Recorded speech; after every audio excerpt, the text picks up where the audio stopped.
রাজনীতির শিকার ক্লাবের ঝামেলা। আমি বাড়িতে নাই, 3 তারিখ থেকে আমাকে ফাঁসিয়ে দিল। বুদবুদ গ্রাম পঞ্চায়েতের উপপ্রধান রুদ্রপ্রসাদ কুণ্ডু ওরফে মনা কুণ্ডুকে 14 দিনের জেল হেফাজতের নির্দেশ দিল দুর্গাপুর মহকুমা আদালত। বুধবার রাতে নির্দিষ্ট অভিযোগের ভিত্তিতে অভিযুক্ত তৃণমূল নেতাকে গ্রেপ্তার করে বুদবুদ থানার পুলিশ। বৃহস্পতিবার তাকে দুর্গাপুর মহকুমা আদালতে তোলা হলে মাননীয় বিচারপতি 14 দিনের জেল হেফাজতের নির্দেশ দেন।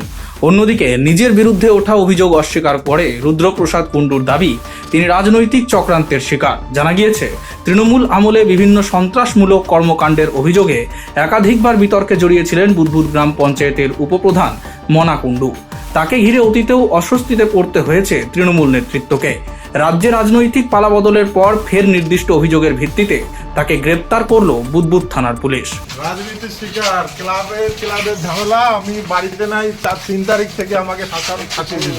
আমি কোথাও তোলাবাজি করি নাই, কেউ প্রমাণ দিতে পারবে না। কাউকে আমি ভয় লাগে না। ছাত্র সমিতি ক্লাবের সাথে ঘর বানানো নিয়ে ঝামেলা।